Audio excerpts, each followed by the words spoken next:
There's a heat wave crossing the country right now, and with temperatures rising, the pressure rises too.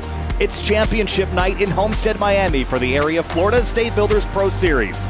4 drivers have to fight it out to be the best of the quartet in a 130-lap race.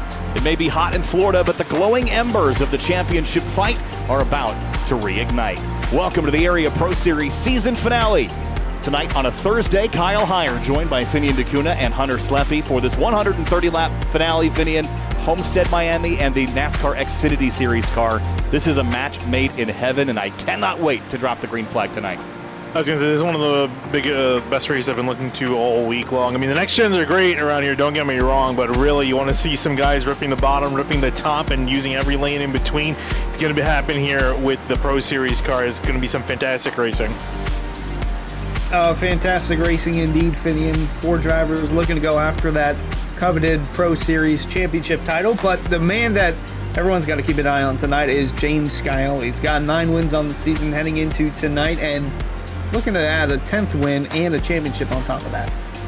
As we head into the night, we got practice, qualifying, and then 130 laps to decide our champion. James Scioli coming fresh off of a championship on Tuesday night, Finian. He's got momentum in this series, but he has momentum from other series as well. And Monday's and Tuesday's races looked very different. What can we expect out of the high speeds tonight up on the progressive banks of Homestead Speedway?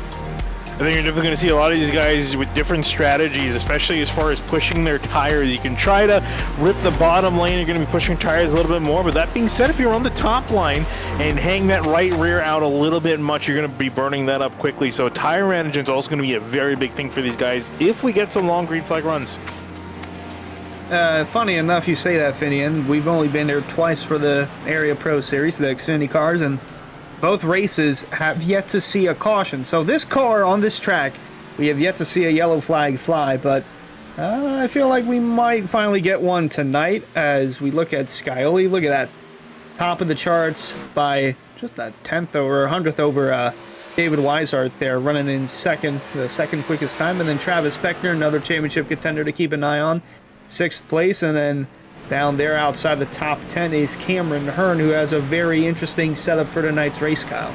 Yeah, so Cameron Hearn he's 14th now here, but we should also take a moment to appreciate the area reaction room, which is a group of our buddies that are hanging out. And Hunter, you've got the story behind this, and I think this is awesome. Oh, absolutely. So it's Daytona weekend for the NASCAR series. They got the Xfinity series tomorrow night, Cup series Saturday night. So a bunch of the area boys, including Jacob Bell there on the bottom left in the red, set up this whole thing. Him, Brad Slaughter. There's Bryce Senesac, Ryan Swan, and then over right behind Jacob Bell actually is Travis Beckner's crew chief, spotter / support coach, Dawson Miller. Crazy in there. They're keeping an eye on everything. But yeah, they all decided to have a big meetup at an Airbnb, and this is the theater room that they're in right now. So they're actually watching the race from the theater room, which is a pretty cool setup and something to keep an eye on because Cameron Hearn is also in that same house, but it's on a different setup in a floor below or a floor above. The house is ridiculous, but it's an interesting situation for Cameron Hearn to be in tonight. I just wish I had the technical ability to be able to show replays from this camera tonight, because I guarantee there's going to be some fun reactions there. We'll keep an eye on it throughout the night. Have fun, guys. Enjoy the show as we get back to covering practice here in just a moment's time. And we mentioned the lap times, and Finney, you pointed out James Scioli at the top of the order, David Weishart in second. Ryan Hart's in the number 3, did not make it to the Final Four. He runs third. Neither did John Furness. He runs fourth. Is there anybody in this group that can upset the apple cart and beat one of these championship 4? So far this week, if you won the championship, you also won the finale race. Is that going to carry through to tonight as well? We'll have to see. I mean, obviously, Scioli's been very dominant this season, the man to beat in this series. 9 wins to his name, looking to make it number 10 here tonight. David Weishart obviously sitting there in second. I mean, really, our championship 4 are a very strong championship 4. I could say that really any one of them, I would say, has a solid shot at winning this race pending qualifying results. But Ryan Hart and John Furness, both very quick drivers. I think if anyone in the field were to try to upset the balance in that championship 4 and take that one away, I would say it'd probably be those 2 guys you want to watch out for. Interesting to note that the championship 4 in tonight's race, tonight's series, is the same exact championship 4 from Tuesday night, in which Scioli was the champion in the truck, so he'll try to go 2 out of 3 this week. Beckner, Weishart, and Hearn will look to add their claim to the Pro Series champions. It will be a lot of fun to watch. Race fans, be sure to subscribe to the Area iRacing Twitch channel. For only $5 a month, you can watch all area broadcasts commercial-free. You can also use new Area iRacing emotes in the chat and earn double channel points as a subscriber that you can use to redeem for free merchandise at shop.areairacing.com. Go over to twitch.tv/Area iRacing.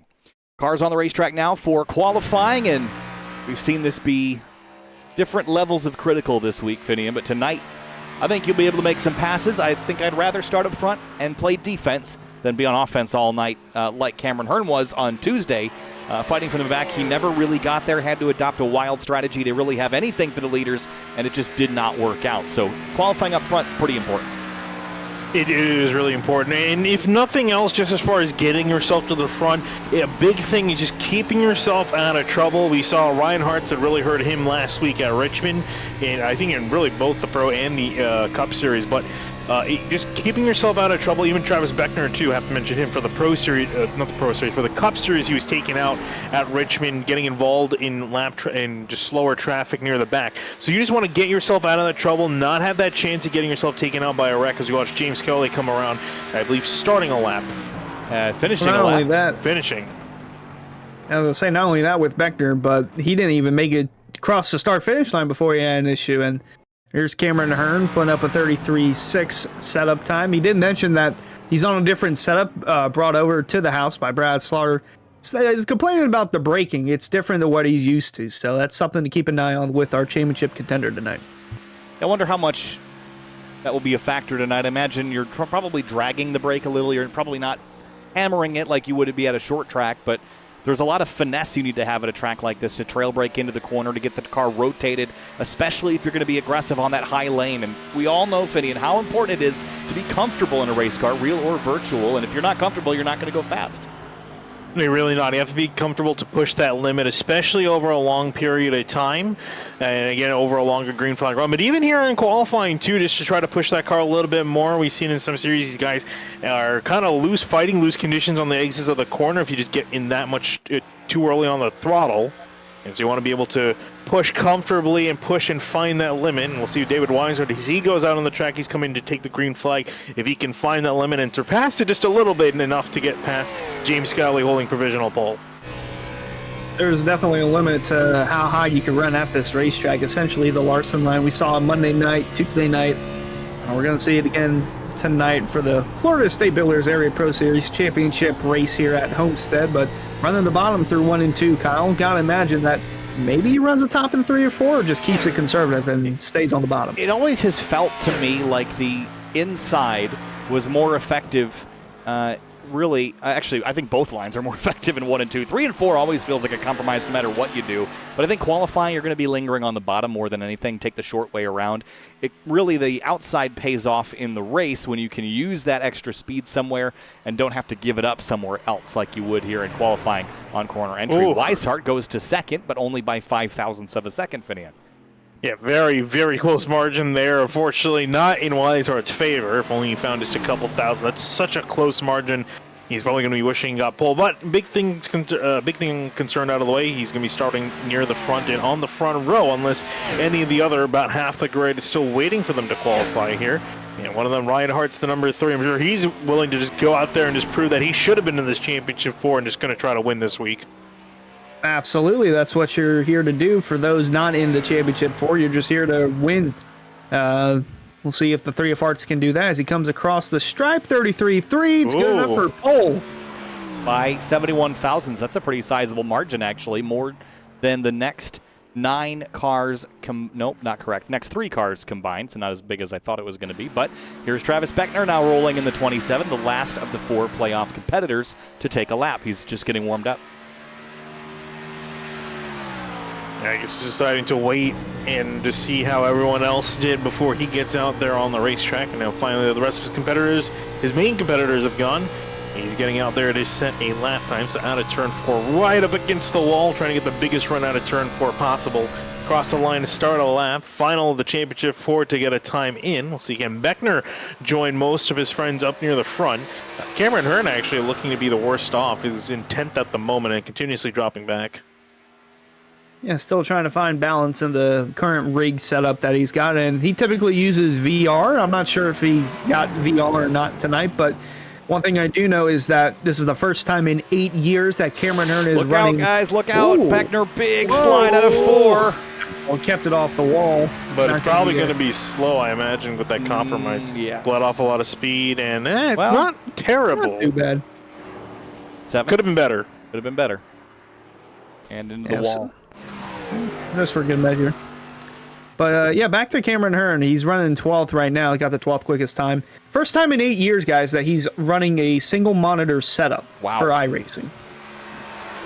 I think I've been running a single monitor setup for 8 years, until recently, at least. That's probably not Oh, true. look at that time from Chris Seidenfein. At 5th P5. quickest on the board. Yeah. Not to mention Tom Borna as well, 4th quickest also. Good runs for those guys. Yeah, Tom Bourne had a really excellent Truck Series season and just didn't make the cut for the Championship 4. Had a good season regardless. Alex Weaver goes up high. Oh, I'm not sure if he wanted to do that. We heard him get out of the throttle, Finian, but see if he can at least pull something back. I was going to say, at least cut it off the wall so be able to get a lap time in. I'm not sure that's necessarily going to be the quickest for him. Ideally, for a single lap, you're going to want to be more towards the bottom. But we'll see if it's worth anything, at least in 1 and 2, as he comes out of turn 4 low.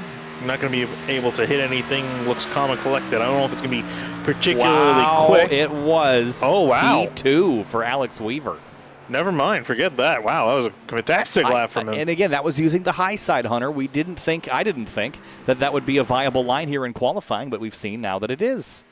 Yeah, it's a risk versus reward there, because if you hit that wall, then your lap time's going to get invalidated and you'll be in the back. But the IRLC guys, they're just here to win races, and currently they've got the front row blocked up with less than 3 minutes remaining. We'll see what Justin Munsell can do in the 6.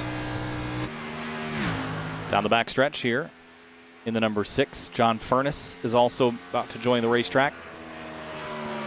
Running out of time here to get a lap in. You need at least a minute and quarter or so. And here comes Justin Munsell out of turn 4. It will be a 33.848. That will put him towards the bottom of the order as John Furness just gets rolling but fails out again. That was about the 3rd or 4th time that he has attempted to launch but has not. I think it's because he's trying to do a burnout, but we have a strict qualifying on, so I think he's trying to find the limit of what he can get away with. Not much. Here he goes. And he might be the last driver to make it a qualifying attempt here. AC Lakatos, Austin Gakjone, Andrew Santo, Chris Rabel, Justin Anisogak, and Spencer Brown all still yet to qualify. Lakatos is on track as well. Curious to see what Lakatos can put up, because I haven't seen any join in qualifying, so hasn't put up any practice time for comparison. But for Furness, Can I just say, sorry to cut you off, Finian, I would just notice this as the 28 was driving off into the corner. Look on the left. There is overspray from the wall paint on the pavement. I have not noticed that before. That is a neat little detail that iRacing has included. The overspray from painting the walls for championship weekend. Not something I've noticed before, all week even. yeah, I was gonna say I haven't ever noticed that detail. And I'm the one who set up these cameras too, so if you think that I would notice anything, it would be me. But yeah, that's a very nifty detail. It's only really actually in that corner from what I can see. But as we look at John Furness, tidy lap so far. Will it be quick? We know this 28 can definitely be quick as he pushes the limit, almost hits the wall out of turn 4. Across the line. Wow. Was this a good time? Yes, 3rd. Wow, that is... The top 3 are all drivers who are just vying for a win. So this is an interesting little tidbit there for the Championship 4, with the closest running 4th, Scioli, as Lakatos finishes lap 18th quickest. And he will be the last driver that will make a attempt at qualifying here with not enough time remaining for anybody else. Here's a look at your qualifying results. On pole is Ryan Hartz. Alex Weaver will start alongside him in your Championship 4. Scioli, Weishart, and Beckner in the top 10. Cameron Hearn down in 15th place. 19 qualifiers. Everybody else did not qualify for this race. They will start at the rear.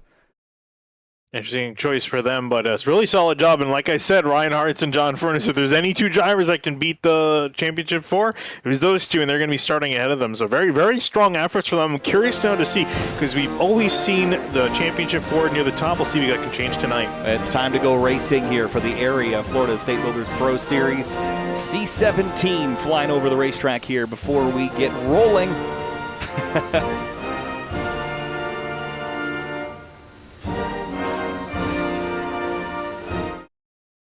And I just had to cut it off because I needed to show these guys standing up for it. Well done, boys. That was awesome. I had to. We got to run it again though because wrong. Oh man, just all the wrong buttons. I have to run it again. One more time. 2 for 1. Gotta let it finish.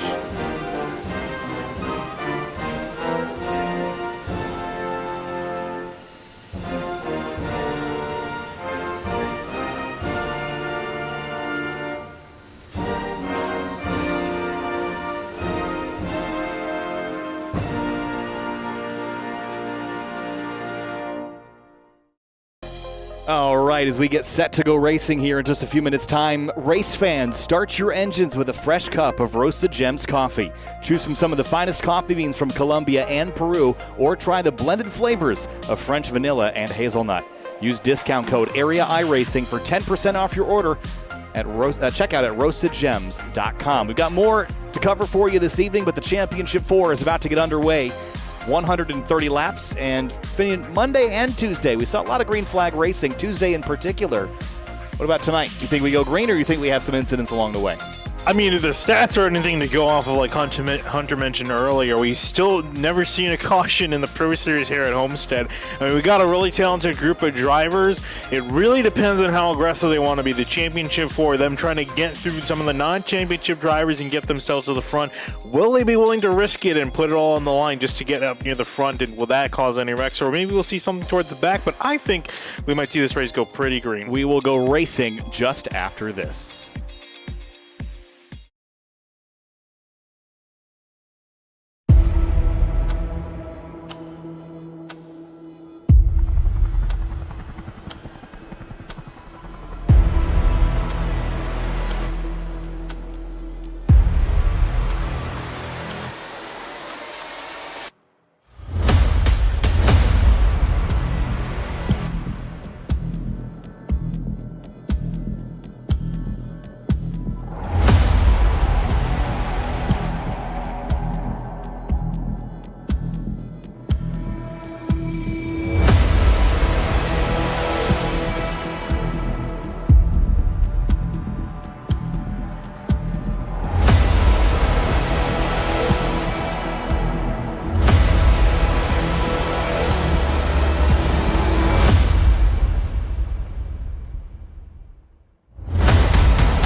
Roasted Gems Coffee starting lineup. Here we go. Row number 1 for the area Florida State Builders Pro Series season finale. It's Ryan Hartz in the number 3 Chevy Camaro, right alongside Alex Weaver in the number 62 on the front row.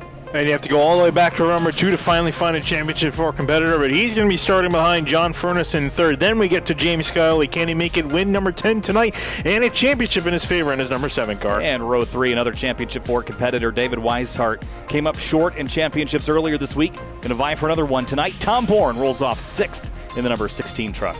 Back in row 7 is going to be Chris Seidenfeiten in the 45 in 7th place. Next to him, Colin Fambro in the 18 car is going to be lined up in 8th place. And 9th place, it's Greg Mitchell in the number 2. He'll start alongside Travis Beckner, our 3rd championship competitor tonight, in the number 27 Supra. Back in 11 is going to be Nick Silver in the 46, and next to him in 12th is going to be 5 Garrett Grant. 13th place, it's Dom DeLeo in the number 22. Shane Therian rolls off 14th in the 38 Toyota Supra.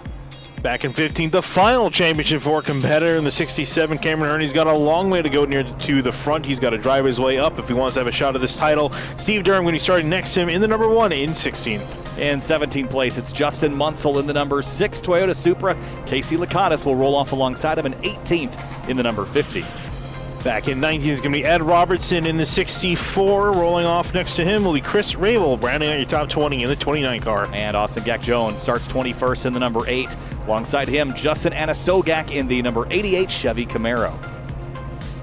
And we're rounding out our field of 23 cars. Andrew Santos is not going to be able to compete tonight. Spencer Brown in his number 95 car. There he is, joining the race. As we get set to go racing tonight, all right, this is the time where we pick and we choose. Finian, pick me your champion, pick me your race winner. They can be the same, they can be different, but I want your choice. All right, I'm sorry. I'm going to be the boring one. But I've seen this man win a lot of races this season, and the races I've covered, I kind of have to pick James Skylin, the number 7. He's been really fast, won the Truck Series Championship on Tuesday. I think he's going to do it again here Thursday night. Hunter, who you got winning this thing and winning the championship? So the interesting thing about this is that we've only been here twice, and 2 of the 4 championship contenders are winners here. The most recent one being that 7 of Skyley back in Season 2. Season 1 was Cameron Hearn. Season 4 I feel like is going to be different. I'm going to go with the 33 of David Weishart. He'll win the race and the championship.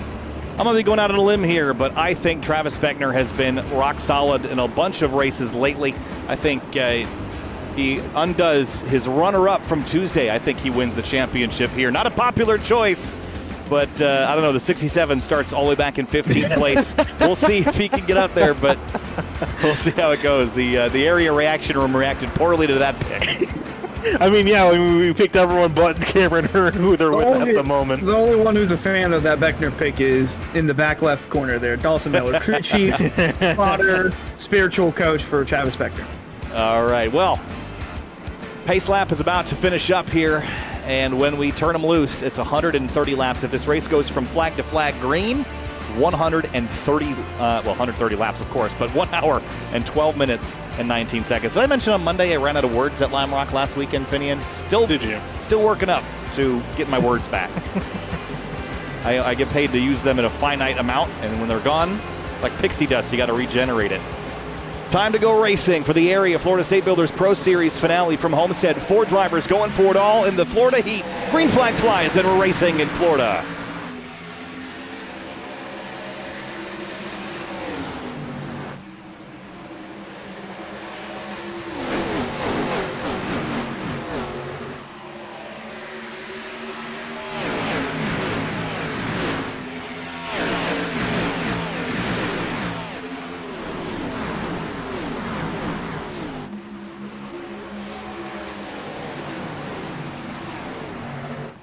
Reinhardt leads the way off at turn number 4. Lap 1 is complete. Still a couple cars too wide in the background. Off into turn 1 for the first time. Cameron Hearn in that number 67 is up. Couple of spots here in the opening moments, up to 12th place. Yeah, key passes for him just to try to pass as many cars while everyone's still grouped together. Just move that car forward slowly but surely. He's not in too big of a rush, but again, just to get himself out of trouble, he needs to start moving forward. And speaking of moving forward, Travis Beckner making a move to the inside. Alex Weaver trying to see if he can get by him. Battle for 5th place between these two. Side by side off the turn. Beckner going to stay low, but going to tuck in high. Get back in line, heading into turn 1, single file. You got to go all the way back to Nick Silver and Greg Mitchell side by side for 8th, and then right behind him, Chris Seidenfein on the outside, Shane Deering on the inside for 10th. But here comes Cameron Hearn in the 67. Seidenfein's going the wrong way here early. 4 spots back.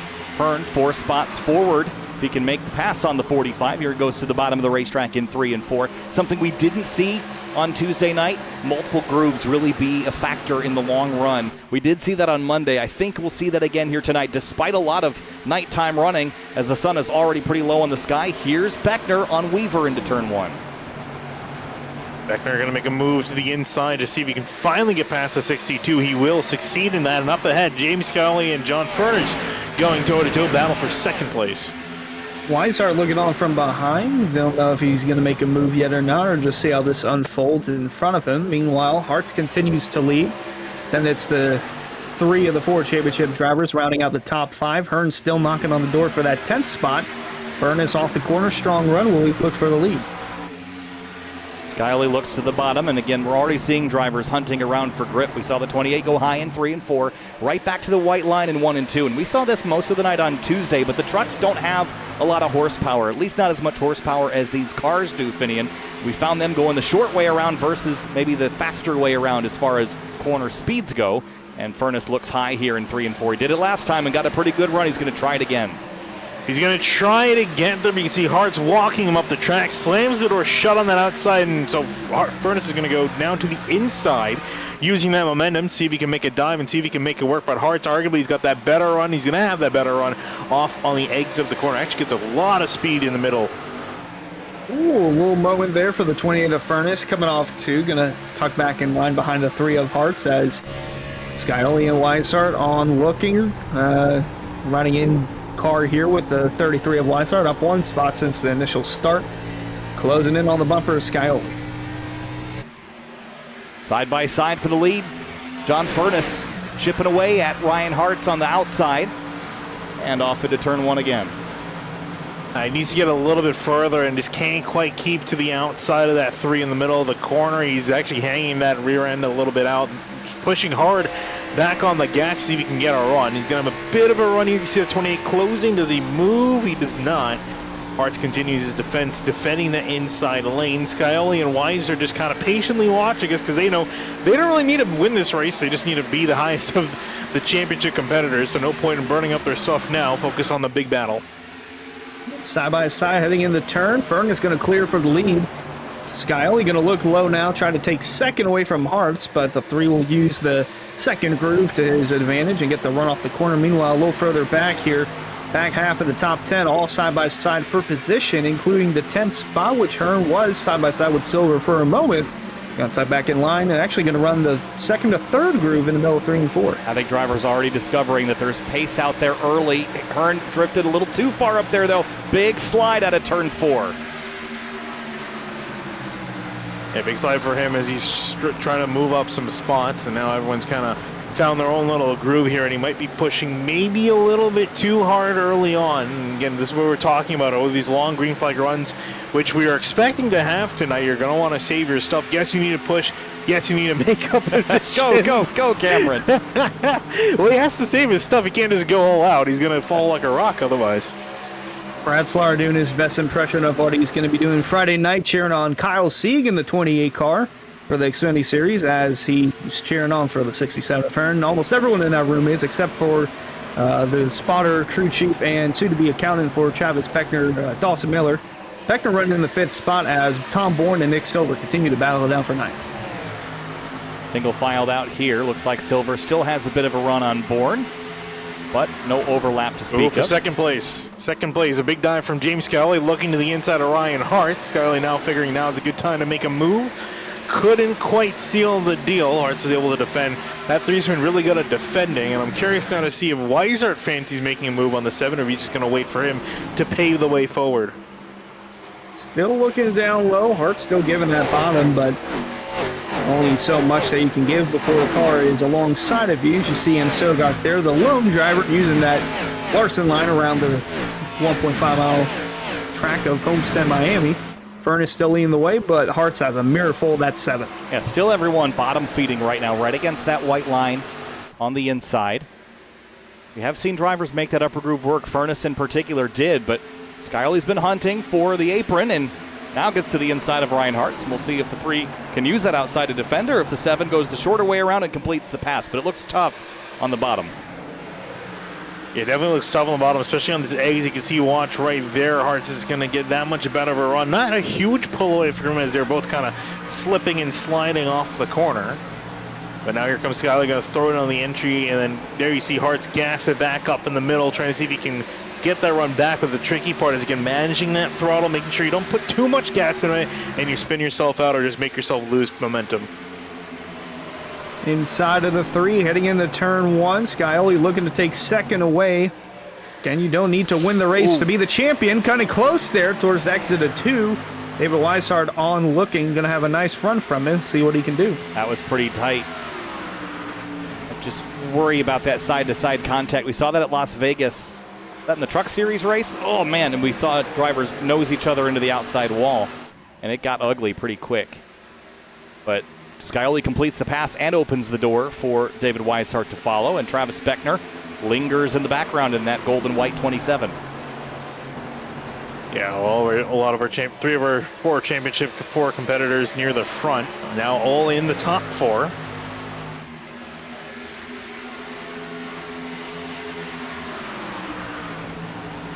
Now the big question is, does any of them have speed for John Furness, who's like now just about a half-second lead?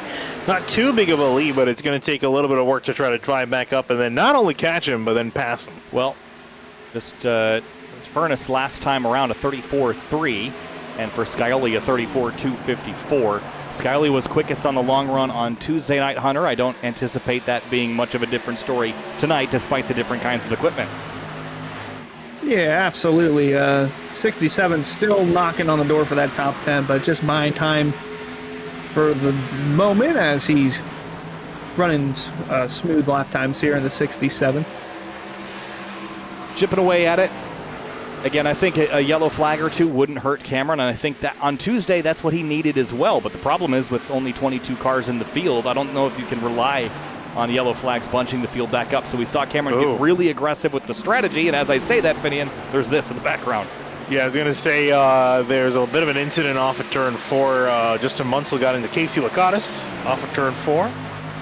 Caused a big checkup. That's where you're seeing this kind of gaggle of cars now off of turn 2. And here we go, 3 wide. 22 the inside, Munsell in the middle, and Rabe on the outside. Oh, boy. That's Dom DeLeo in the 22, keeping it straight, but that was a close call there. And Brad Slar's nearly jumping out of his seat. I mean, he did, but not yet. Still clean and green, though. 17 out of 130 complete. And there's the 67 of Hearn, trying to stop the bleeding. We'll go a little further back with our Samurai Market replay. Yeah, I think this was the incident that Finian was talking about. There's the contact. Whoa. And this was a couple of laps ago. You see the 29 push up, almost get into the 1. It backs the 6 up. And then 50 drops to the inside. And then right here, the 6 moves left, tags the 50, drives him over. And that almost led to a much bigger deal. But they keep it straight, and they'll continue. And back up for second. I was going to say, very close chance of having a caution right there, but we remain green. Meanwhile, Weishart versus Scioli, or Weishart finally decided he wants to be in second place, or is at least deciding that he wants to be in second place. Still trying to fight for it.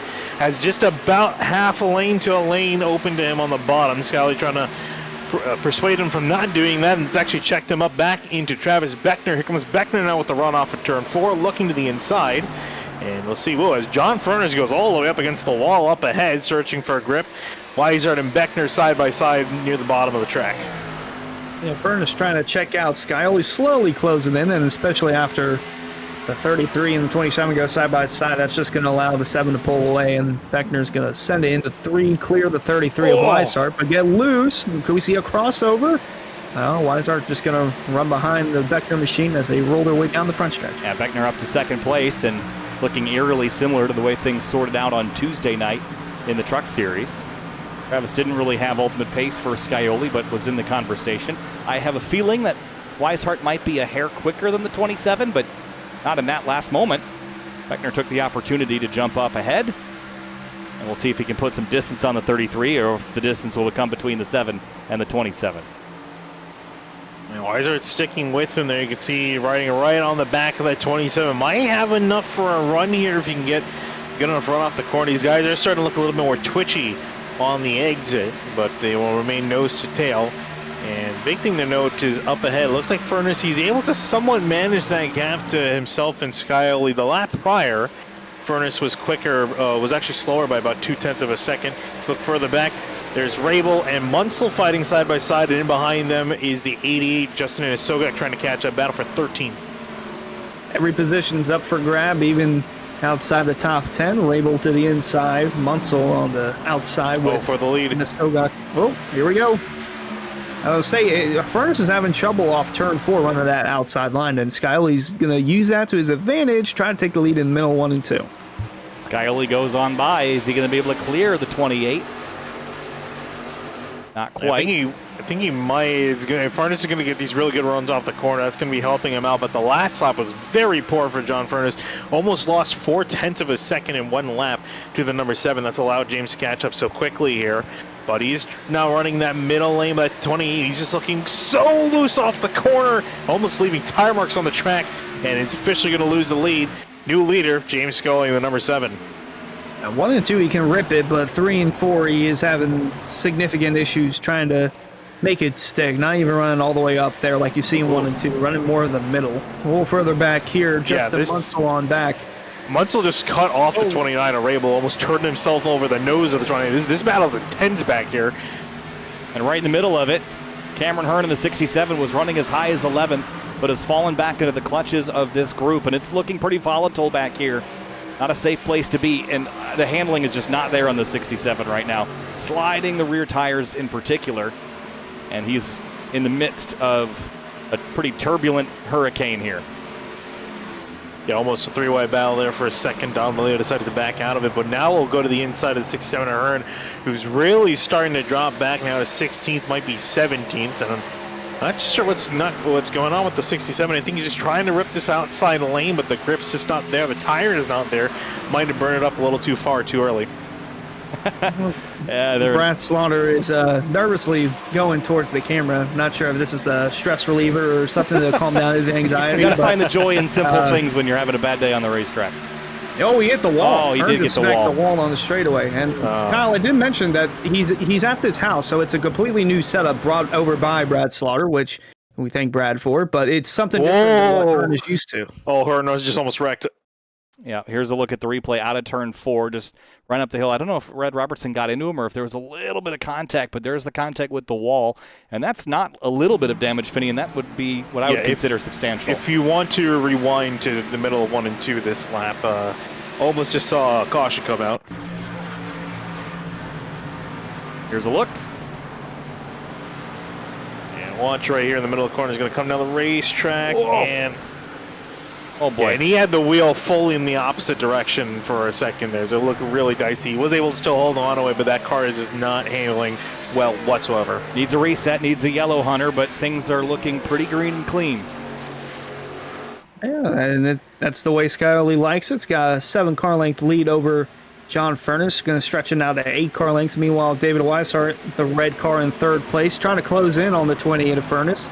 Because now in order to be the champion, you need to win the race, because that's where Skyly's running at the moment. Beckner currently in 4th, fending off the 3 of Hearts. It's such a tough proposition that in the final race of the year, you basically have to win.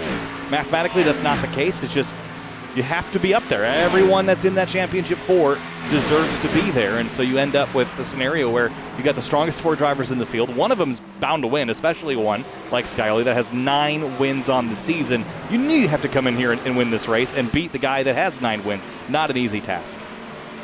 Well, it's not an easy task, and if anything, he's got to hope he has a lot of bad luck. But for Skyly up in the lead right now, there's really no one around him to mess with his luck other than himself, really, and I don't think it's going to happen anytime soon. As you look at Steve Durham almost get into, I believe that's Ed Robertson in 64 that he's battling side by side with. And nearing 30 laps complete, looking at the lap times here, we're seeing nearly a 1.5 second tire fall off from the initial start to where we're at right now. Beckner, 33.585 is his fastest lap, and fastest, or the time that last time by 35.092, so that's about 1.5 seconds of fall off. Ed Robertson, and Durham, they're going to get together. Steve Durham slides down the racetrack. I wonder if that was on purpose or not. Oh, Steve Durham going to slide in front of the 64. Oh, it's something bad's going to happen here.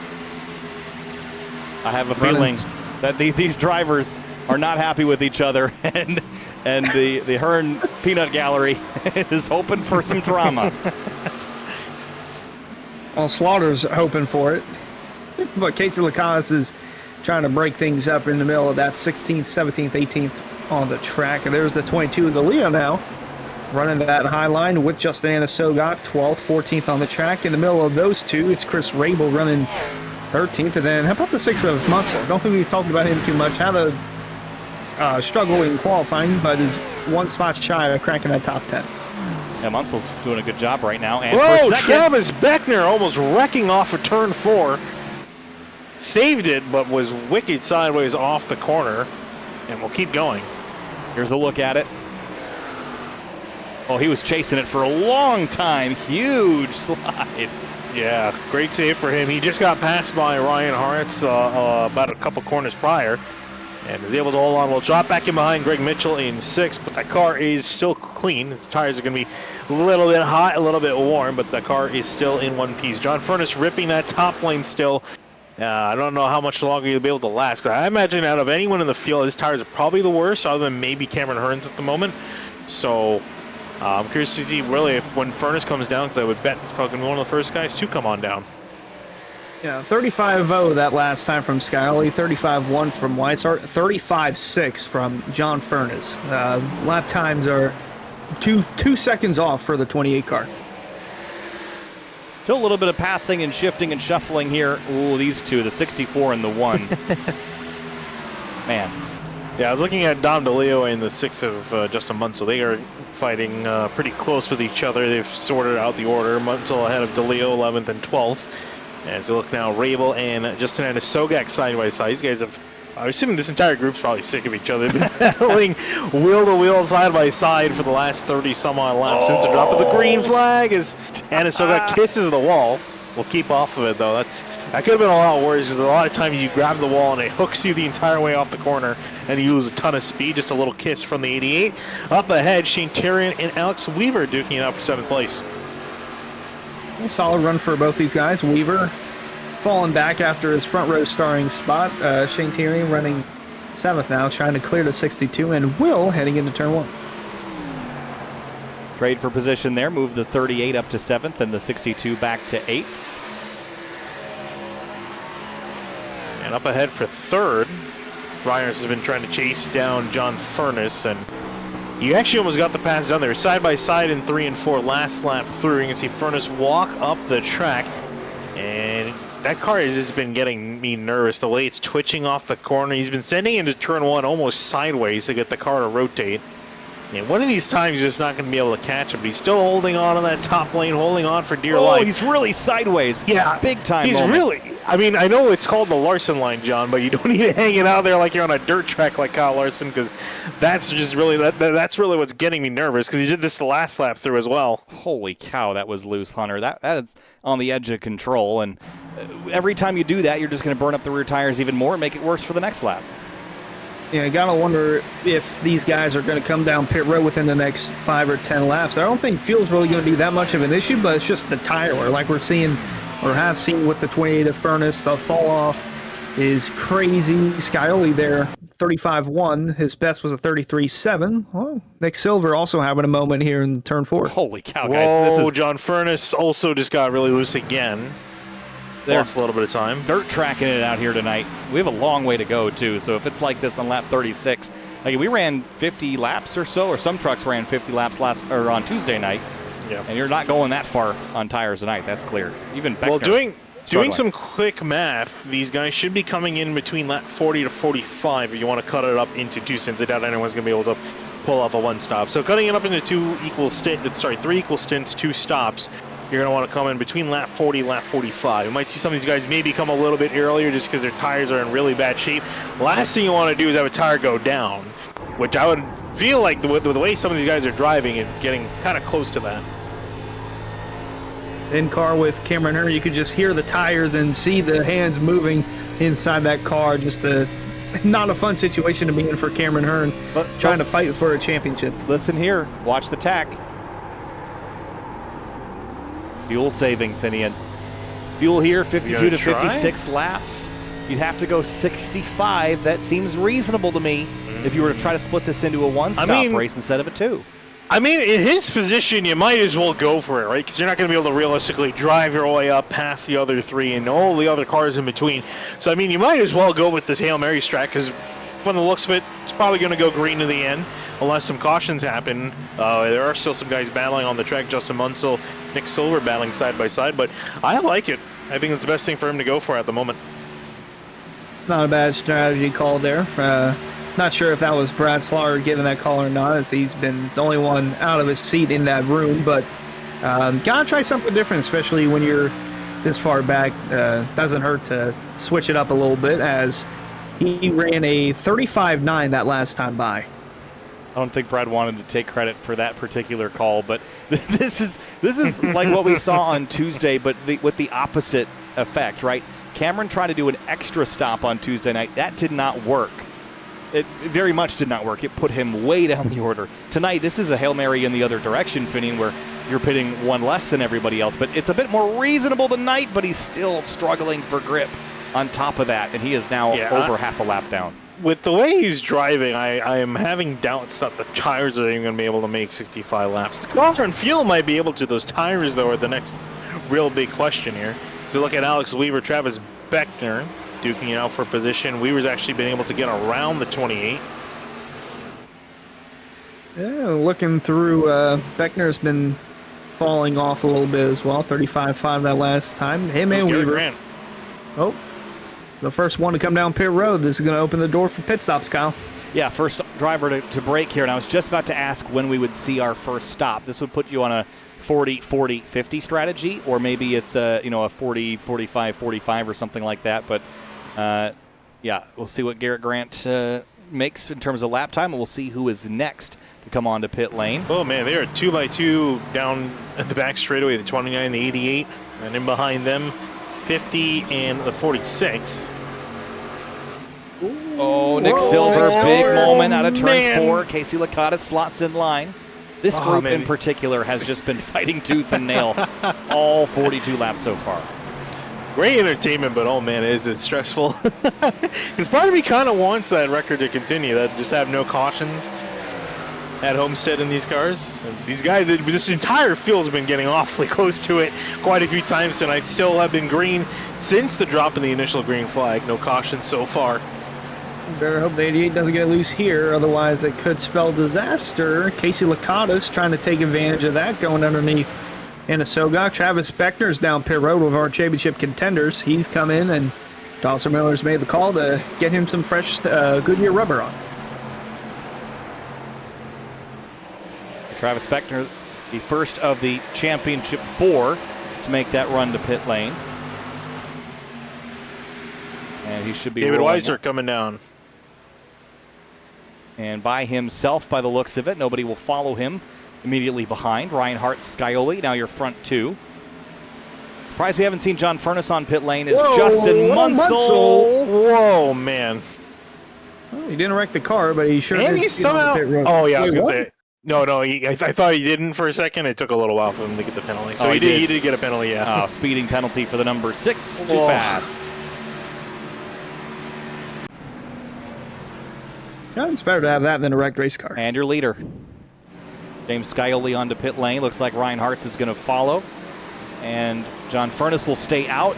Wow. I got surprised by that. I thought Furness would be one of the first guys down on pit lane. He's going to be one of the guys to go out the furthest, as a lot of guys pitting this line. I guess the way that I would look at this is he's still crashing loose. I think he saw that he burned up his tires the earliest of anybody, so he needs to go longer just so he has fresher tires later in the run, because he burned his up so soon.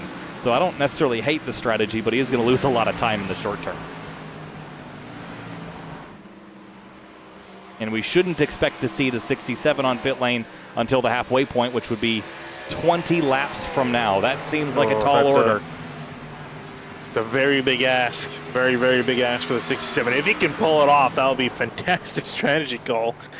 And if he can make it, it's a big question just too, does he can even save enough fuel, let alone the tires? That's the second big question. A lot of question marks around the 67, but again, at this point, you can't go back. Best case? Caution would, best case would be a yellow. Yellow right now. Well, yeah. That would be his best. But if a caution doesn't come out. Well, you don't want to be the cause of the caution either. That's true. Yeah, yellow right now would drastically change things, and it would trap a couple of our playoff competitors a lap down. They'd probably take the wave around, but still be behind Cameron Hearn in track position. John Furness is down on pit lane. East Laconis will inherit the lead. Steve Durham, Spencer Brown, Cameron Hearn, Chris Seiden fighting the last 5 holdouts to come to pit lane.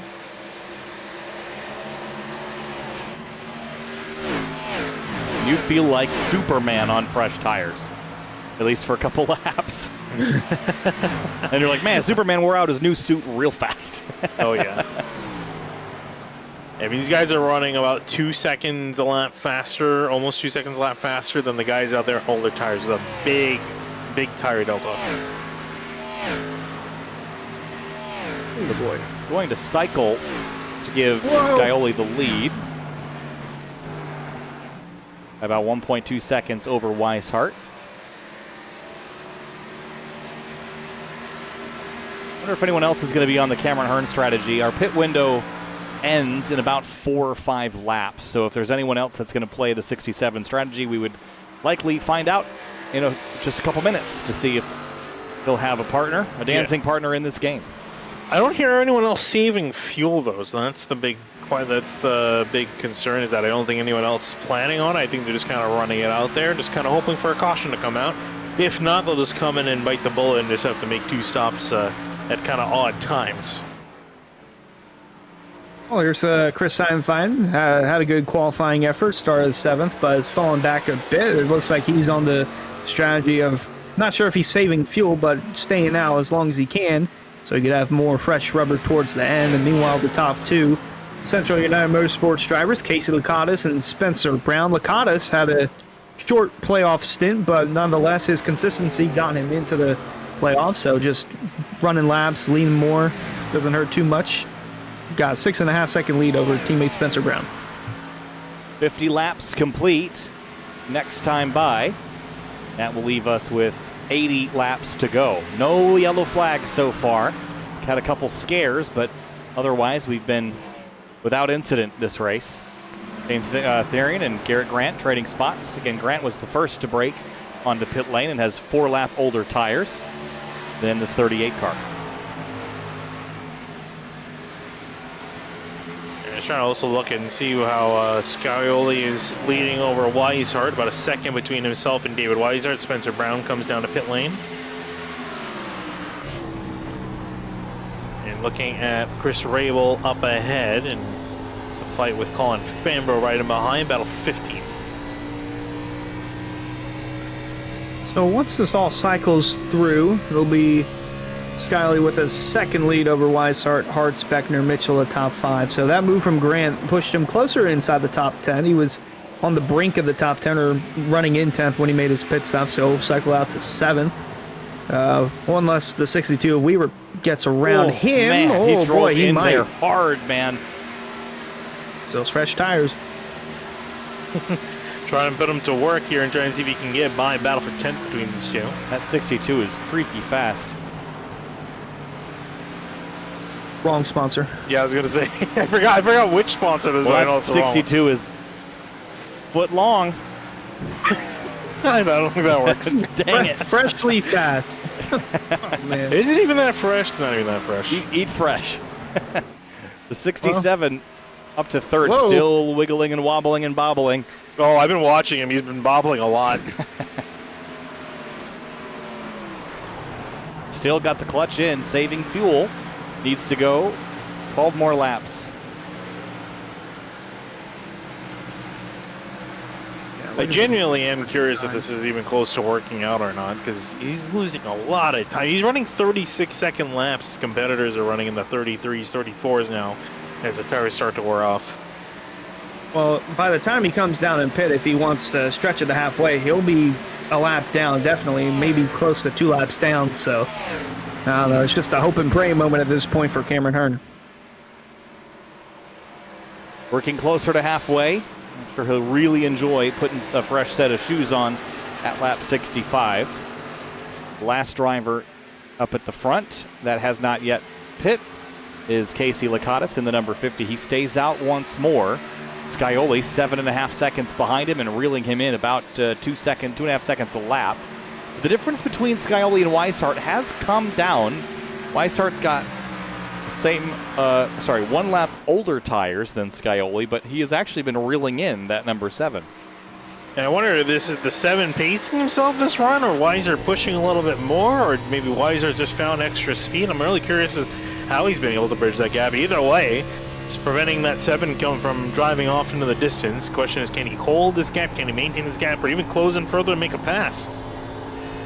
I gotta wonder if he's using up his tires a little bit too much. It was over a second back from the 7. Now it's down to half a second.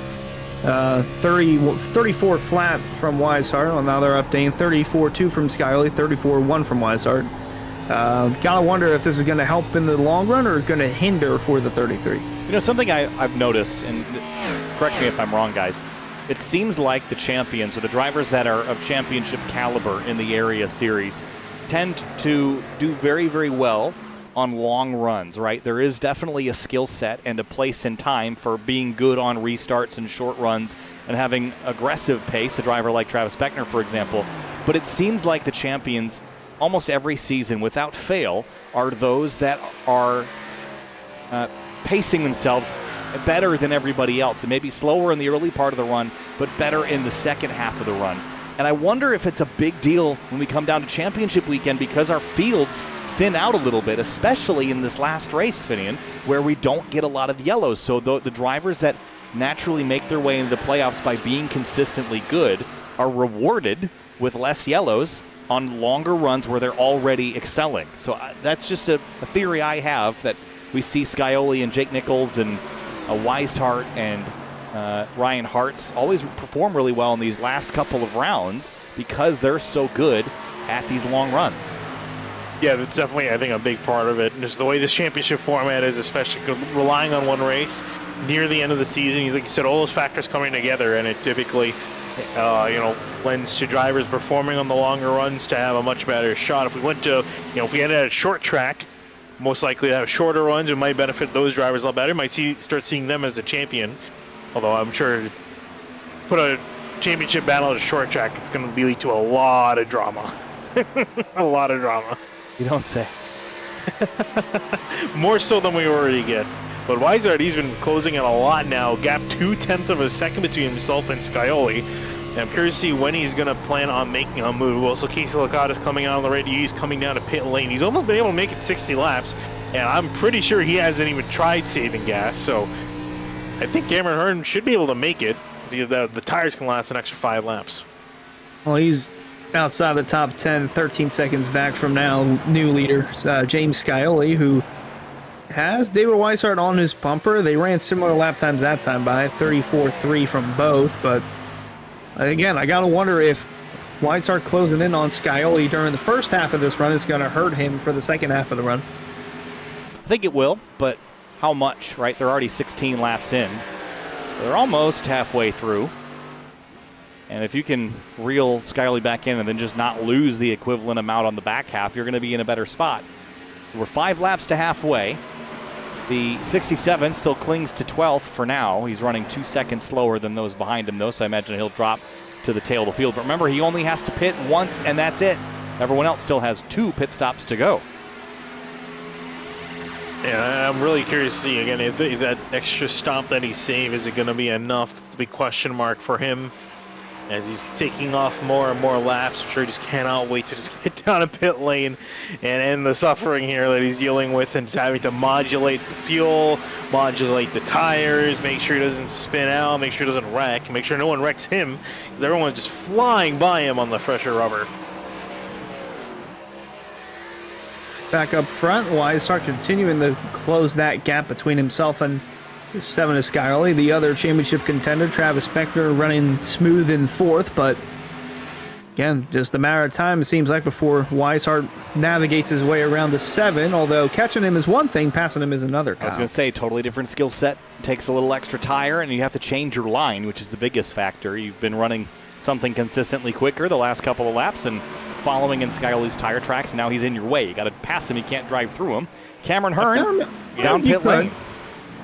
It's not recommended, but that's a bit of an earlier break for Cameron than I thought we would see. Yeah, I'm trying to go back and see if he was actually running out of gas or not. Well, he made it 62 laps. He's back out on the racetrack. Race fans, be sure to visit simwrapmarket.com for custom iRacing paint scheme templates that are simple to use and help you stay more focused on the racetrack. And while we got the Rick's Hot Sauce car in cam, race fans, Be sure to check out rickshotsauce.com for some of the best hot sauces made locally in South Florida. Try the Loxahatchee Classic, Golden Garlic, Palm Beach Pineapple, or South Beach Heat. Finian, you got the starter pack for Rick's Hot Sauce. Yeah. On its way, right? Yep, it's on its way. Okay, looking forward to it. And So, you yeah, use the can't wait to code try it. at checkout. Yep, use code SkyOly at checkout. David White's a little bit too further back. It's kind of hard to read on the thing. If he was closer, you can read. Use code SkyOly at checkout to save $7 off your order. Can't wait to get it in the mail. Love hot sauce. I'm looking forward to it. I've been saying the ad read for 2 seasons now, so really looking forward to some hot sauce. The only, Palm Beach Pineapple sounds like my jam. The problem is it's not a jam. Looking for the Golden Garlic and the Loxahatchee Classic. 'Cause I don't even know what the Loxahatchee Classic is, so I'm curious to see what it tastes like. But I'm sorry. Gotta get my bad jokes in at some point tonight. Hey, we're about halfway this time through. 65 laps. James Scioli out front by half a second, and it's growing. So there's that crossover point, Hunter, that you were talking about, where David might have burned up his stuff a little too early. Yeah, I was just going to look through the lap times here. They're about halfway. Yeah, literally just crossed halfway. 34.5 that last time from Skyly, 34.7 from Weishart. So it is starting to balance out, but not in the direction that Weishart wished it was. How are things going in the situation room over there, boys? Looks like Brad just collapsed. Either he has had too much beer or not enough for the situation on track tonight. Maybe a little bit of both. Hope you guys are having some fun. Like it's popped back up into the frame. I was looking back at Cameron Hearn. It didn't sound like he ran out of gas coming down to pit lane. I guess he figured he was going to run out the next lap, so figured just come in, which is a little bit concerning because if he wasn't able to make it, he's going to have to go even further on this run. He's not looking good for the 67. You just hope that you don't crash and burn, right? I mean, things didn't start on the right foot, but just the rear sliding around. Obviously, he's not comfortable on the sim that he's on, and that's hurt him. You just see him sliding the car around. It's just not conducive to making speed in the long run here tonight, and he's going to need a lot of luck to turn this one around. And he's got the clutch back in, so he's still committed, I guess. I mean, again, there's not really much of a choice for him. Can't really go back to going on to 2 stops. It's not just going to put him in more of a hole, so might as well just stay committed, hope for the best, hope that a caution comes out later on. And Hunter, just like Tuesday, James Scioli is dominating a long-run race here at Homestead. Is there anybody, can anybody do anything about James Scioli? He's just been on it. And this reminds me so much of last season's Jake Nichols season with 9 wins and just a lights-out performance in the finale. Yeah. I mean, there is a way where they can do it, but they would have to result in someone spinning, crashing, flipping, either one of those options. Preferably the out 7 caution. doing the flipping. Well, everyone else in the field wishing. I mean, that. I didn't prefer that. I'm just saying, preferably for them, ideally, the car that's flipping is the one that they're trying to beat. I was going to say either that or someone's arm is itchy. Oh, don't be wishing that bad juju in here. I mean, mine is itchy, but I'm not driving the car. I think you should itch it. Oh, I've been itching. It's not helping. Unrelated, but my arm is actually itchy. And I'm itching it right now. Fortunately, you're not driving a car either. Yep. Racing God's not going to oblige tonight. Here's Justin Anisogak and Colin Fambro fighting for 12th place, by the way. And we've seen Colin Fambro in this lovely Pepsi livery a handful of times. I really like this car. This looks super, super nice. Well, Very nice looking Pepsi Chevrolet running around there out on track for Fambro.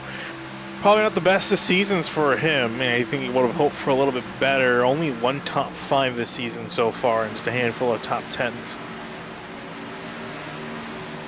There's always a better luck next year as he'll look to rebound for season 5, possibly. Could go to another series or something along the horizons, but just Anisogak closing in behind him.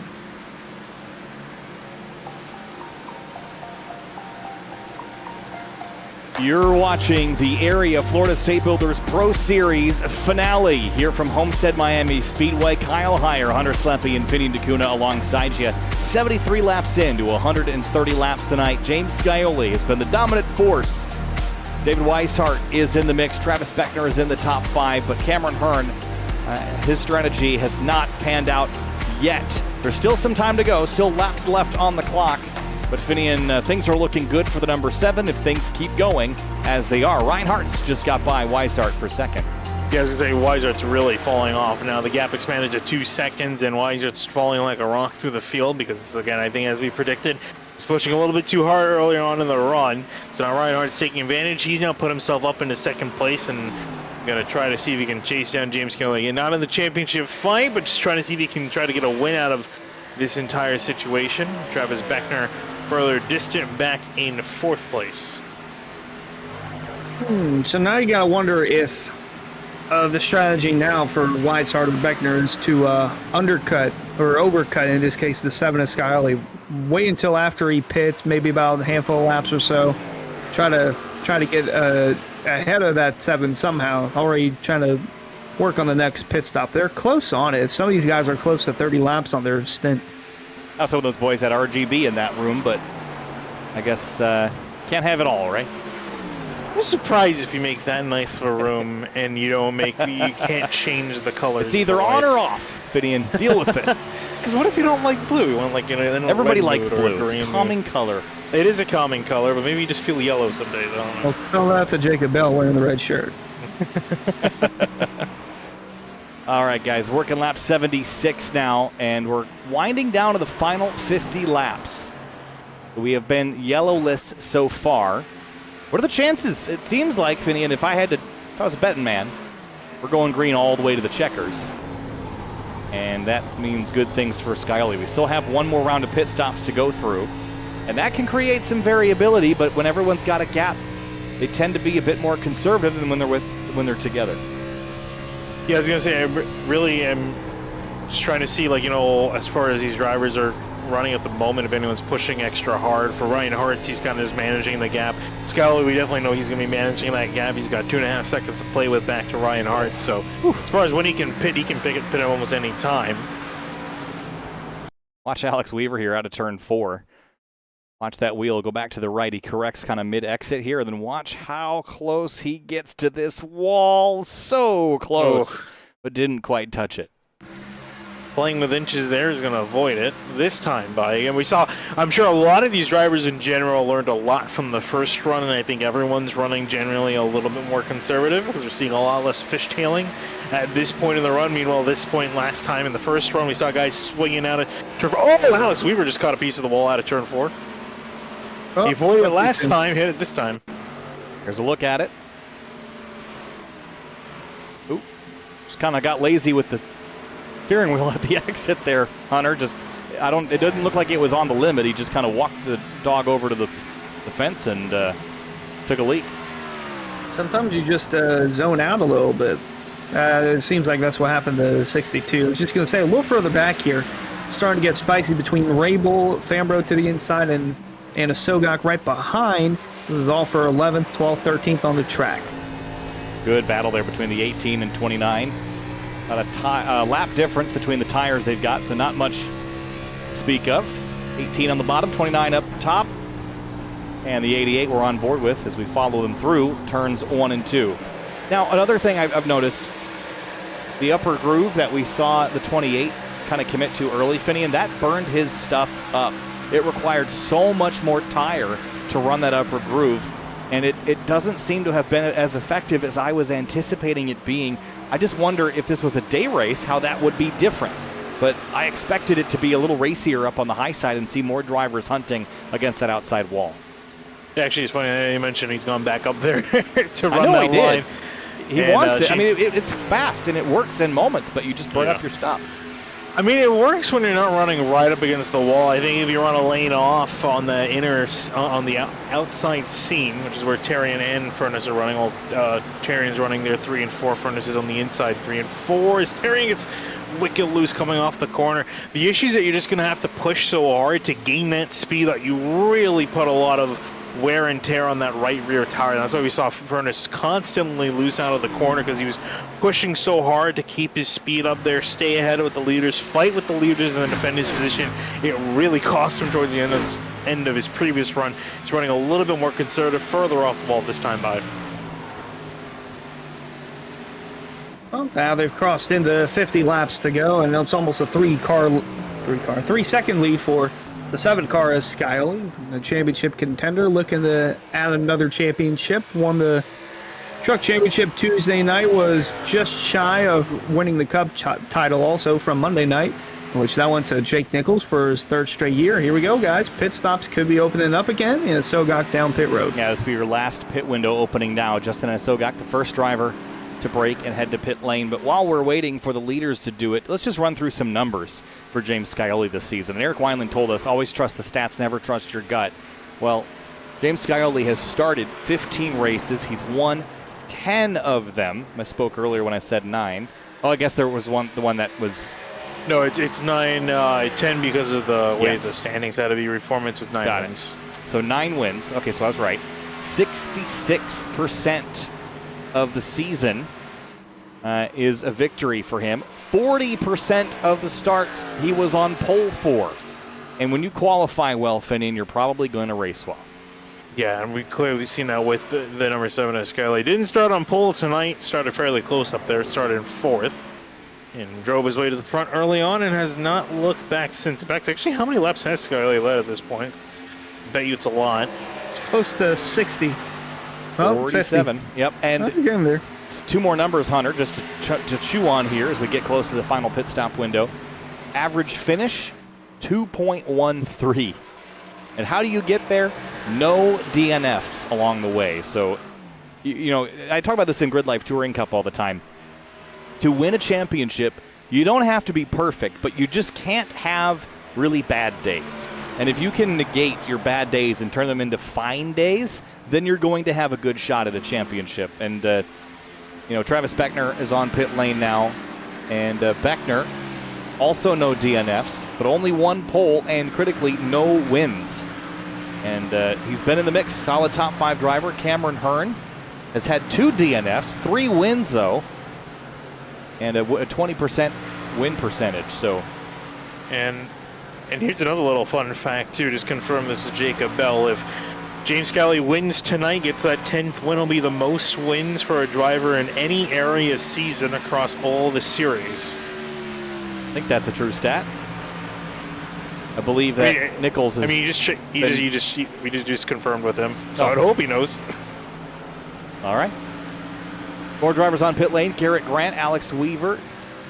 David Weishart is on pit road in the number 33. Looks like he's down there pretty clean. Skyly. He's coming down as well this time by. So the floodgates have opened and everyone's heading down to pit lane to make what should be their final stop. Oh, it seems like they're going with the undercut strategy, as now the 7 comes in after the 33's been in, Beckner's been in. So this could determine who the winner of the race might be and the championship. 7's into the box and just perfectly lines up. Right sides go up. It was a mid 14-second stop for the 33, 14.3. And for Scioli, it is a 14.7. What's up? Cameron Hearn's back down a pit lane. He's just sitting in his box. He's there 38, 39, 40 seconds now. And I can't confirm from this angle. Is the driver still in the car?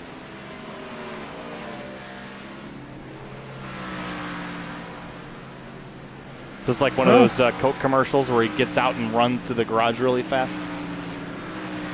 I'm thinking it's less fun. We might have to check on the situation room. It's not looking good. Not a lot of energy in we there. We lost Brad again. Yep. No, they're saying that he's done. Oh, man. It's just been a tough night for the 67. And like I said, you can't have it go that south that early, that quick. And you're just never going to be able to recover from it. Not when you've got a guy like Scioli that's been this good this long in the season. Alex Weaver had an interesting entry on a pit lane. He ended up entering in such a way he ended up spinning out. Well, he was on pit lane a little while ago, and you see the damage on the nose of his car. This is new. Yeah, this was from him spinning out a pit lane. And let's see what happened here on the SimRap Market replay. He had already come down, or was this before? No, this is coming down for a stop. Missed it and nosed into the concrete. Oh, wow. That was a pretty hard hit. First incident we've really seen all night where a car got turned around.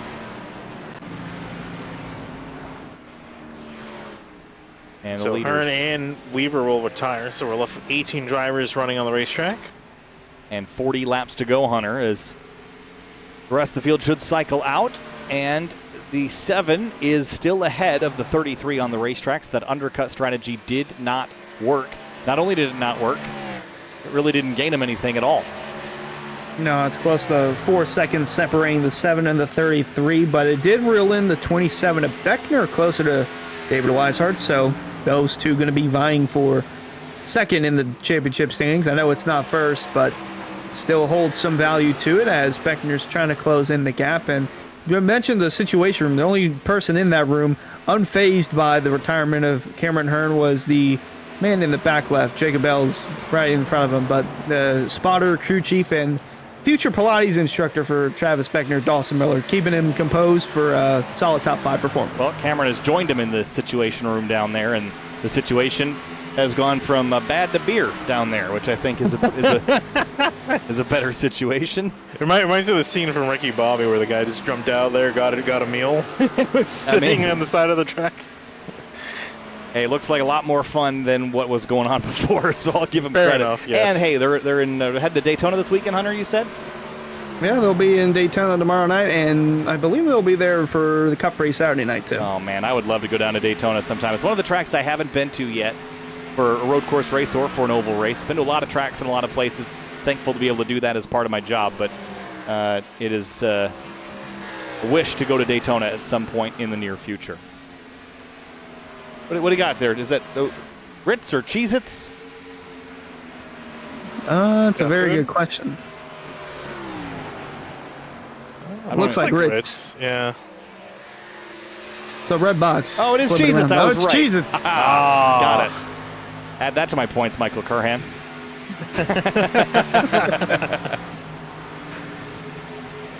Guess the Cameron snack. That'll be a new weekly show. For next season. 93 laps complete as Casey Lakatos in the number 50 Supra leads the way. And this is a strategy that he has employed in many leagues on SimTV coverage, where he just runs the tank out of fuel and never really works, but he does lead laps and get on camera. So Casey is persistent with that as Scioli takes the lead back. And Scioli has now led 50 laps and will add another one this time through. I was going to say, that total for him is a lot lower than I thought it was because mainly, I think actually Casey's robbed quite a few of those laps, so order's a little low, but for Scioli, doesn't really care as long as he's leading the race and his competitors are behind him. He's sitting a happy man here with Hart sitting in third, soon to be second, and Weishart in fourth, soon to be third. You're going to try to chase him down, Beckner as well in fifth. Well, boys, we've got 35 laps to go. We haven't done this in a while, but we've got a bunch of boys packed in the theater room. I think it makes sense to give them a little SimTV sound surge. We'll be back with you in a moment.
Just over 30 laps to go here from the Homestead-Miami Speedway for the Florida State Builders Area Pro Series. We are rounding things out. Final 20 minutes or so of racing in the 2023 season. And it is ending, seemingly, throw a little announcer jinx in there, pretty clean and green, guys. there have been many races this season that momentum of the race just wouldn't get going, and there were others that were just unstoppable. This has fallen into the category of the latter. And James Scioli, again, like I said, long run pace. If that's a strength of yours, then at the end of the season, when the fields begin to shrink just a little bit and the cautions go down, you're going to find yourself in the catbird seat for a championship. And Scioli is just absolutely lights out. Different zip code. I mean, everyone else is in South Florida. He's all the way up in South Carolina, already packing up and headed to Myrtle Beach or whatever else you do.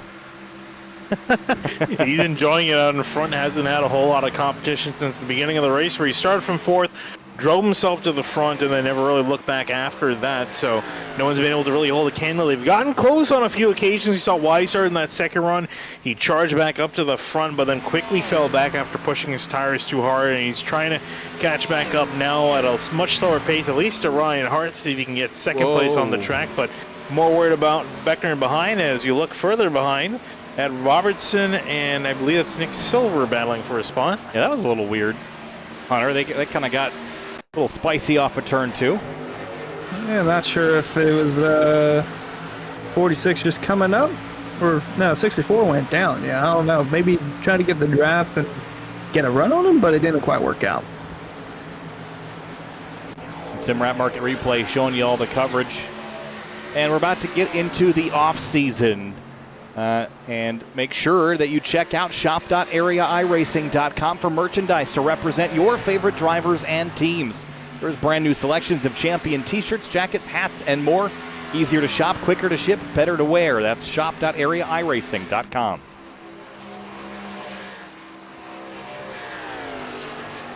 And other battles have kind of fizzled at this point. You're clicking off laps. Scioli was hunting to go 3 for 3 on the championship titles this week, was in the final 4 for all of them. And Finian, how impressive is that? I think some drivers like to focus on one series and kind of make it their main effort, but James made the final 4 in all 3. And if he can stay here for another 25, 30 laps, he will have done 2 of those 3 in a championship winning way. Yeah, I was going to say, it's still, even though you didn't win the Cup Series championship, he finished second. So second, first, and first is pretty good by all metrics for, again, the only driver to qualify for the championship in all 3 series. So it was a very, very solid performance. And again, like you mentioned, to focus, to handle yourself across 3 completely different handling race cars, and to be quick in all 3 of them, up near the front, battling season in, season out.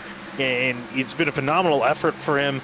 It almost would have been a little bit better. I'm sure he's kind of wishing now, especially performing here tonight, that he's able to beat Jake Nichols on Monday night. But I have to settle for second there. But 2 championships is nothing to scoff at. This is just in front of the leader. Munsell on the outside of Spencer Brown. Both these guys are a lap down, fighting for 17th on the track. Only 4 cars a lap down, so if caution were to come out, the first one a lap down would be, I believe, Stephen Durham 15th. No, Casey Licata's 15th, Durham 16th. Oh, look out. Whoa! Wow. Almost out of there. That was dicey. Justin Munsell into the back of Spencer Brown, and here's how that happened. From high above this time, and see what lines were taken by who, but the 6 had this big run on the top, and then it looks like the 95 just come up the racetrack, clear, and still clear, but just.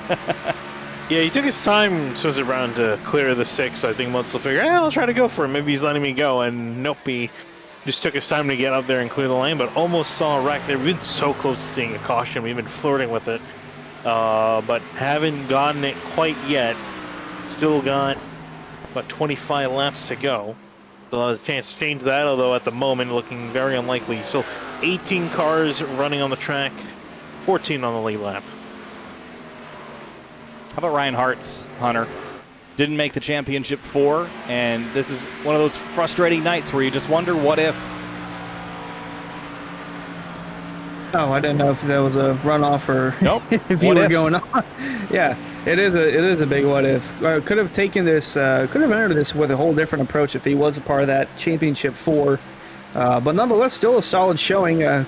Started on the pole, running second. Looks like he'll have a second place finish unless something drastic happens within the next 20-ish laps. But not a bad way to end the season for Ryan Hartz. Obviously, it's not a win, but still a solid finish with some momentum and high hopes heading into the offseason. And David Weishart, another driver that has been in contention a lot this season, Finian, and you have to give him props. Another driver that's been in multiple Final Fours. But he's just been kind of playing in the shadow of his driver in James Scioli. And I think as a team, that's a strong place to be. But as a driver, I know that has to bug David just a little bit. Oh, it definitely does, but I'm sure he's happy he dropped down from the Cup Series competition full time to focus on this series, and I think he's been enjoying this car a lot more than the next gen, and has had a very good effort in the Pro Series here, making it to the Final 4. And if all things sort themselves out as they run, he should walk away with at least a second place. I'm sure, obviously, all 4 of these guys would have liked to have taken home the win, but only one of them is able to. Travis Beckner, very similar group, solid season for him as Garrett Grant passed Justin Anasogak for 8th place on the track. Yeah, just completed the pass there. Anasogak having a solid showing, even though he's been close to clipping that Larson line wall, running in the 9th spot. I mentioned he had the win at Daytona in spectacular fashion, then had a brief playoff run, but not a bad top 10 to cap off the season. No, he's got about 0.8 of a second on Dom DeLeo on the number 22, then Colin Fambro, Chris Raybolt, Nick Silver, and the rest of the field. And I did want to go back and talk about John Furness a little bit. Another driver that did not make it to the championship 4, was eliminated in the second to last round. This season, 16 starts, 9 top 10s, but 3 DNFs. When it rains, it pours for the 28. But critically, this season, no wins. And he's come close a number of times. 3rd at Chicagoland, 2nd at Road America, 2nd at Bristol, 2nd at Michigan. When does the racing god give John Furness what he's been so close to, Finian? It's just... Well, hopefully from next season. But yeah, he's been very quick. I mean, he's been consistently quick in this car for the last few seasons, but this season just wasn't quite there. He's been up near the front, just not able to execute that win. And I mean, he just missed out on qualifying for the playoffs last week. Wasn't able to make it on forward, and this week, I mean, was hoping he can get a win. Still a solid 6th place, but definitely far from what he was hoping for. And 2 of those races that he was runner-up at on the road courses, the driver that beat him? James Scioli. James Scioli. Shocker. What a frustrating situation, Hunter, when you're really good at one particular type of racetrack, and then the guy that wins everywhere else also wins at that type of racetrack. Even Jake Nichols had decent runs on the road courses, but just not necessarily an overdog like Scioli has been there in seasons past.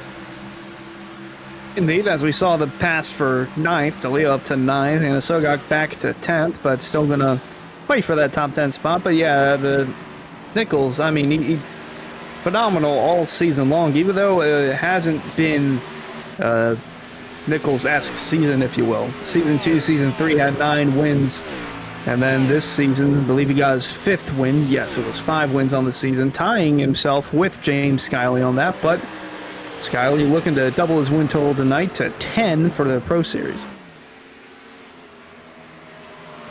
And when you go back and look at Scioli's average finish versus a guy like, let's just use David Weishart as an example. His average finish, 13.8 compared to the 2.1 that Scioli has. So Wow. those are just 2 drivers within the top 4. Let's do the rest of them. Cameron Hearn's average finish, 11.2. And then Travis Beckner at a 8.3. So he's 6 positions better, Scioli is, than the next closest driver in average finish. And you want to tell me how to win a championship? Throw all the wins by the wayside. If you can finish second every event and have an average finish a second, that'll do it. Yeah. Maybe not here, because second would be Ryan Hartz. But you get the point. And speaking of Scioli, gap now is about 4 seconds, just ticked over 4 seconds between them. Between Hart and Weishart, it's about 2 seconds, and then another 3 seconds back to Travis Beckner. So these guys have gotten really spread out here in this later part of the run. The closest battles on the track are really around Dom DeLeo, Colin Finro, Justin Anna Sogak, all running 9th, 10th, and 11th. And while the area series come to an end here tonight for at least a little while, off-season time here as we enter the late summer and early fall months, SimTV does not stop and will not stop. We've got lots coming up. The return of the Washington, D.C. region SCCA Virtual Racing League. That will return on Wednesdays in the near future. Currently, the Full Send Sims Spec Miata Series runs on Tuesday nights. The Grid Life iRacers League will return at some point on Tuesdays as well, just after Full Send Sims. And then on Saturdays and Sundays, the MTech Endurance and MTech Light Series that you saw the promo for earlier in the night will be SimTV's first full season of endurance racing. Full-length endurance races on SimTV this fall, Finian, and it all starts with 9 hours at Michelin Raceway Road Atlanta on October 15th. Yeah, we've dabbled in mixed series and some sports car series. They've pretty much been sprints, not actual endurance races. The proper 6, 8, 10-hour endurance events that we're going to be broadcasting. So that'll be fun. A lot to look forward to. A lot of drivers, a lot of teams signing up, a lot of names that we recognize. So a lot of good drivers on that list. Is there a backup broadcast crew for you guys? Yes, there is, and that's actually one of the. We've in the past we have had the ability to switch producing. Oh, here we go. That Brad behind I appreciate it, guys, and nice. We hope to be back again. We'll update you on the future seasons, but appreciate you guys for putting on great racing all season long, and there's just so much more to do this fall and winter, especially as my real world racing season comes to a close. Grid Life's last event in late October. GT World Challenge America's last event is in early October, so that frees up my schedule a lot. But it's been a good season of racing, and got a battle for fourth here on our hands. Greg Mitchell closing in here for Travis Beckner. See the wiggle there from the 27. Handling is really starting to go off on Beckner's car. Mitchell looking a lot more composed, so going to try to go to that inside. Beckner trying the best that he can with what he's got at this point. 30-lap old tires and just trying to hold on for dear life. Doesn't want to lose another spot, just in case something happens to Weiser up the road in these closing laps. I don't want to have a caution either, because that could really change things up and pick up the momentum and the anxiety throughout Scioli, Weishart, even Hartz as well. If a yellow were to come out, this could change the course at the end of the season. And to go back and finish answering your question, you watch Mitchell try the bottom now. About the split broadcast crew, yes, it will be a 4- and 5-man crew, depending on the event, with 2 sets of leads and analysts, and then an occasional pit reporter as well for some of the longer events. And Finian and I are trading off the production duties mid-race from different locations around North America. So that's going to be an interesting transition. We've done it before. It's technologically possible. We just haven't really had to do it, but we will have up to 12 hours of continuous coverage of those MTech Endurance Series races this fall. And stick around post-race for another playing of the teaser for that event as we go back to Beckner and Mitchell battle. We're under 10 laps to go here in the Florida State Builders Area Pro Series. Great run this time for the number 2 of Mitchell. We're going to try to look up the inside now. Does Beckner have anything to stay up on that top line? We typically know it's the better way to defend, but again, with these old tires, I don't know if Beckner's going to be able to hold on without nearly spinning the car out. Mitchell not quite getting enough speed on the bottom. 27, great run off the corner for him. Oh, we got close there. And look at the situation room, and look at there in the back left corner. That's the spotter, the crew chief, the motivational coach for Travis Beckner. Dawson Miller looking on as his driver's trying to fend off Greg Mitchell for the 4th spot in the closing laps of this race. And John Furness, like what he's seen, going to close in a little bit as well. Down into turn 1, the 2 goes to the bottom. It's gotten tight here because that progressive banking, the car wants to lean up the racetrack a little. Great run through the center of the corner for Mitchell, and he pulls ahead, but can Beckner cling to it? 4th place here in the closing moments. Not quite able to get clear there, so Mitchell will go again. A big dive off into the corner, will slide in front of the 27, and he will hold on to 4th for now. Does Beckner have any answer to that? We'll see if he has anything going into the turn. So we take a look at a little replay here of Beckner possibly giving a little bump. Oh, yeah. definitely a little bump to the two of Mitchell. There was a touch, but I think Mitchell is gone. He tried to uproot him, and it didn't work. Here's Anasogak and Silver side by side. Yeah, so Silver catch up to the back of the 88, and Sogak's been falling off more and more as this run's gone on. He's been solely passed by all the drivers he was ahead. He was up as far as Garrett Grant not too long ago, up in 8th to drop back now to 13th. And I think this should be where the bleeding stops. Ed Robertson's 4 seconds in behind him. And Dom DeLeo and Fambro scrapping for 9th place. I was going to say they're still fighting off for 9th and 10th here on the racetrack. Both these guys having solid runs. Not too shabby of a night for DeLeo and Fambro.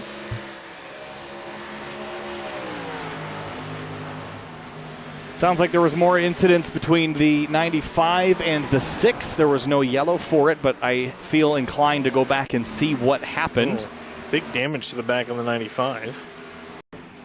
And here's what happened. Oh, they got hooked together. Oh. Oh, wow. And they did not cause the yellow, but these two had actually had a run-in earlier. And bam! 1-2 punch. Yeah, it's one of the biggest wrecks we've seen all night. We haven't seen any wrecks all night.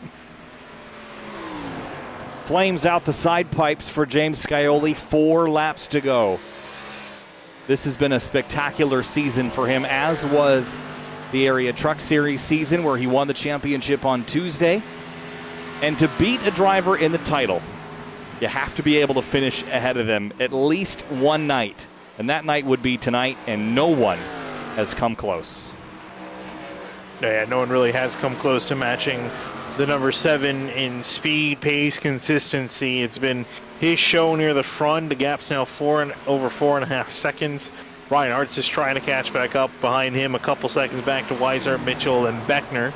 Your top 5, of course, Cameron Hearn retired out earlier on back in 20th. So really, for Scioli, just kind of hoping and praying to the racing gods that are watching up above that no shenanigans happen now for the next lap and a half.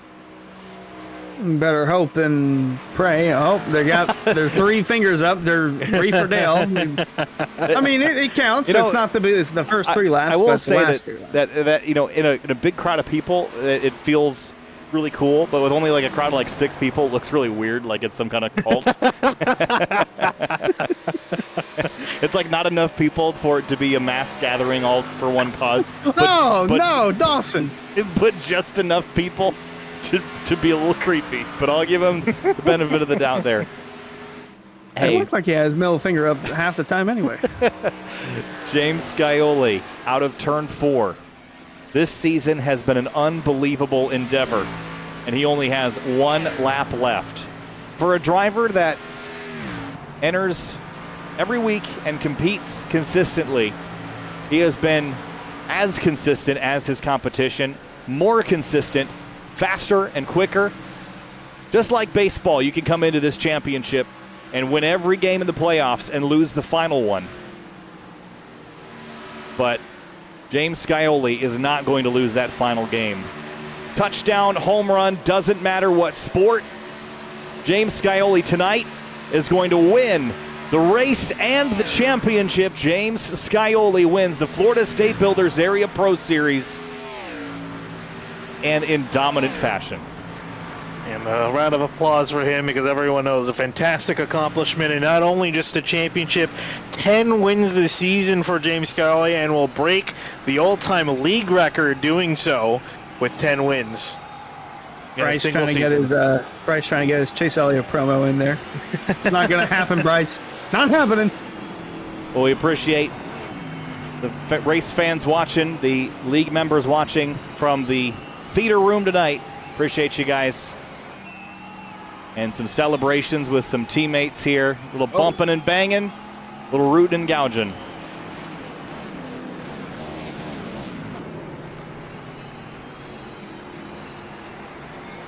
James Scioli. Just absolutely perfect on a night when he needed it. Well, okay, there is a little damage to that right front. Let's not say perfect. But 5.4 That could have second. happened after the. Could have happened after the race. I think it did. I think it was Beckner running into him post race.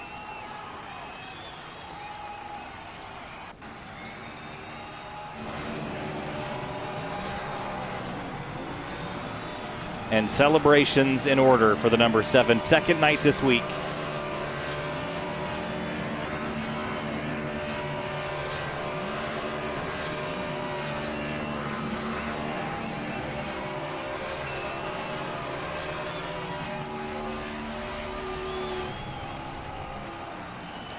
And with that, let's have a look at our race results. Championship results as well. Skyoli, Weishart, Beckner, and Hearn, your top 4. But Finian, the critical one. Skyoli wins the title. No surprises, I think, but just we're all impressed. Yeah, very impressive. Very impressive job done by James Skyoli to seal the deal, and in a very dominating fashion. Hartz, Weishart, Mitchell, and Beckner rounding out your top 5 with Furness, Tyrion, Grant, DeLeo, and Colin Fambro too rounding out their top 10. And also interesting to note for Fambro, started from the pits and was able to get back a top 10 out of all it. Very, very impressive. Indeed, and obviously not the night Cameron Hearn wanted. Did not go the way he planned it, but always better luck next year. 20th place finish for Hearn, and then the other 2 drivers finishing outside the top 20, signifying Tom Bourne, Gakucho, and Santa did not make it to the start. Well, let's talk to our top 3. David Weishart, runner-up in the championship tonight and comes home in 3rd in the race. The successes... Whoop, where'd he go? I thought I had him for a second. I think he was mid-conversation. We'll wait for him again. All right, looks like he's good. David Weishart comes home 2nd in the championship, 3rd in the race, David. Second night of the week, you've been competing for a title, but tonight just short at 7 cars. So fast. But again, it had to be a good night for you. Just shy of a championship again, but all things looked good for you in that number 33. Yeah, I'm not a huge fan of this track, so I didn't really put in a ton of practice, and all 3 setups this week felt the exact same. They were all tied in, really loose off.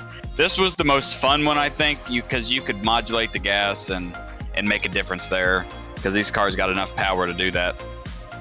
Yeah, James is just tough to beat. I thought I saved my tires good enough on the first run, and he just in the last 5 or 6 laps he started to pull out on me. And then the second run, I didn't even think I was burning my stuff up. I thought I was saving, and I'm like, oh, I'm catching him. I'm going to have something for him here. And it was a light switch, and I lost the right rear and started losing 2-3 tenths a lap, depending on what happened. So, yeah. And then from then on, it was just, basically I was running in 3rd the whole last stint, just trying to stay in front of Travis. And I don't know what happened to him. He fell back there at the end. So, all in all, good night for me. I'm happy with 3rd, happy with the team championship. Again, my team driver James won the title. No one, anybody that said that anybody else other than James deserved this, they were lying. Like, James is just class of the field. I mean, it would be robbery if anybody else won it. So, congrats to him, and congrats to all the other Final 4 guys, and for a pretty good season here in the Florida Estate Area Pro Series. David Weishart, 3rd place in the race, 2nd place in the championship. Thanks for chatting, and have a good offseason. All right, thanks. I want to thank y'all for broadcasting. This is the last race of the season for y'all, and we appreciate everything y'all do. Y'all do an amazing job. Thanks, Matco Tools, Slaughter Sim Racing, DWR, everybody that drives for those 2 teams. Great season, guys. I'm proud. Appreciate it. Thanks, David. Thanks, guys. We'll move on now to Ryan Hartz, not in the championship, but ran 2nd tonight. And Ryan, just one of those what-if moments, I'm sure, but a really solid way to end the season with some momentum towards next. Yeah, man, that was fun. Really, really loose. It was hard to control in the long runs, but I say my stuff good enough to where I was a 2nd place car. Yeah, I had nothing for James on the long runs. He just kept pulling me tenths and tenths after like 30 laps. I was able to keep up with him like in the middle portion, but I was already like 3 seconds back. So got to figure out something for next season. It's a good P2, so can't really complain. thanks to iRacing Motorsports for everything they did this season. It was fun. I'm not really good in these cars, but it was a learning season. And happy birthday to Matthew Bell, team owner. He wasn't here tonight. I kind of had to take his keys away. He had a little bit too much. But yeah, thanks to Alex Weaver and Jordan Martin for the help at the end of the season. Just got to look towards next year and hopefully be a little bit better in this car and get some wins. Ryan Hart's second place tonight in the race in the number 3 Chevrolet. Ryan, thanks so much and enjoy your offseason. Thanks, guys. Travis Beckner was third in the championship and looked like he had a runner-up shot, but in the late going kind of slid backwards just a little bit, Travis. Another solid night competing in the Final Four, just couldn't quite make it to the front. That 7 car is so fast, but happy with the night or wish you had one more shot, maybe a couple restarts to have a run up to the front? Honestly, I wish I would have had more shots at it there, but just James is faster. There's nothing I could have done about that there. Yeah. Once again, get beat by Scioli and got third like I did last year in the championship in this, like last year. In the trucks, I got second as well. At least this year, it's not as heartbreaking. Right. I mean, when you look back at the season, though, there's lots of positives, I think. But when you look forward to what you can improve on or maybe how you find yourself a couple steps better next season, what is your focus for next season to climb up the championship rung, another rung, I guess? Not drifting it. That's what I got to work on. I do not know what I'm doing wrong, but I cannot keep this thing underneath me out of the corners. I mean, I can, but I lose time doing it. Well, Travis, congratulations, though. A top 4 again and the third in the title and a top 5 in the race. So congratulations. Enjoy your offseason. Well earned. And we'll see you next time. Yeah, before I go, I'd like to thank my sponsors, Calusa Pines Landscaping, Rick's Hot Sauce, Celsius, Area.shop, Black Buffalo, Holston River Machine, BG Creative, Huckett Films, everybody at Miller Racing, and Area iRacing, everybody that watched tonight, and y'all taking the time out of your day to come broadcast this race. And I got to also thank my grandparents, my dad and my mom, and can't wait to come back out here next year with Low Dollar Race and bringing a few new people along with my team, and hopefully we'll give Weishart and Slaughter a shot at the team title next year. Travis Beckner, third of the title. Thanks, Travis. We'll see you next time. Thank you. And James Scioli wins the championship and the race, and it wasn't even close. David Weishart said that if anybody else won, you were getting robbed, basically. And I think looking at the stats, I'd have to agree. Second championship of the week. You're just one shy of doing the whole week sweep in the area titles. I'm so impressed. I mean, we were looking at your average finish. And wins aside, consistency is how you win a championship. You've been that and you've been winning. So just immense job and congratulations on this title. Yeah, I really appreciate that. It's these setups this week just kind of played right into my wheelhouse. They were all super loose, and this one especially was the most difficult. I got to give a hats off to everybody, first off in the championship 4 and everybody in the race. This was the hardest setup we've driven all season, and we had 20-some of us go out there and run caution-free the whole time. So, no, it might not have been the most exciting race to watch, but trust me, we were all working hard, and it was a blast to run. So hopefully we get more setups like that moving forward. It was so much fun to be loose. Normally these cars kind of build a little bit tight over the run, so it was really fun out there. And yeah, it was today and Tuesday were crazy. I did not expect to just pull away like that. Especially today, that second run, David caught me from a second and a half back, and I was hoping that at some point that the tires were going to change and that the tires were going to matter, and luckily they did right as he got to my back bumper. I never had to let him go or anything, so just all in all, just kind of played it safe today. And man, I can't believe what a season it's been. Second, first, and first is crazy to me, and especially like tying Jake Nichols and wins in the Cup Series after he's dominated so much. It's definitely made a big leap this year. It's been cool to see. Well, just looking across the entire season, across all the different vehicles you drove at all the different tracks that you won at, there's a lot of drivers that are jacks of all trades and masters of none. I think you're a jack of all trades and a master of all trades. Can you repeat this performance next season, do you think? I don't know. I still don't know exactly what my plans are for next season. I know I'm coming back to Cup for sure. Not quite sure what the plans are. I'll be running the College Series races. I believe those will be Tuesdays, so I don't think I'll be running trucks, at least full-time. Might try and make a couple appearances there, but yeah, still unsure of the plans for next season. Just kind of going to enjoy the off weeks and really prepare for the College Series. I think I got a good chance to maybe mix it up at the front in some of those races, so that's where the focus shifts for now, and we'll definitely be back in some capacity next season, so looking forward to that too. Congratulations, James, on your 2023 championships in the Area Truck Series and the Florida State Builders Pro Series. We wish you the best in the offseason and enjoy a break. Thanks, guys. I also want to give a huge shout out before we go here. Big shout out to you guys for everything that you did all season, capturing all these races. You guys always do a great job, and I'll definitely be watching some of the Miata races and everything else that you guys do. You guys just kill it every time, so big thanks for that. Huge thanks to the admin team. They sacrifice a lot of time to let us do what we do here, so just big thanks to them. They definitely deserve this off season. They've done a great job all season, so just can't say enough about them. Big thanks to everybody also that wasn't in the playoffs that stuck around and still filled up these fields. I know it's tough when you don't have something to race for, but big thanks to them for all sticking around.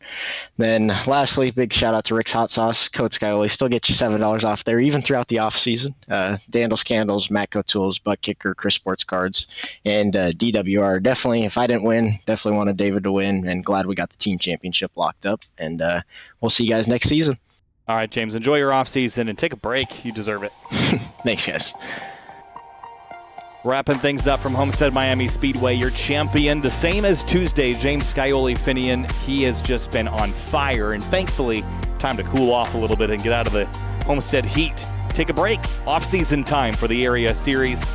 Jake Nichols and James Scioli winning the 3 different championships across the season. Well-earned, well-driven, well-deserved. Yeah, I was going to say, and then a big shout out to all the drivers that participated in all 3 series this season. Fantastic racing all around. Great action on the track, drama on the track, and everything coming to these championship races. Fantastic stuff, and I think everyone's definitely deserved a well-deserved off-season. Absolutely. What a fun season it was for the Florida State Builders Area Pro Series and for Area as a whole for Season 4. Ups and downs are a part of it, but overall, it was a blast being with you guys all season long, and can't wait to do it again sometime soon. Well, we'll be doing it again sometime soon, I'm sure. It'll be a bit less oval racing for the time being, though, here on SimTV. Lots of road racing coming up. And, of course, the Full Sense Sim Spec Miata Series resumes next Tuesday.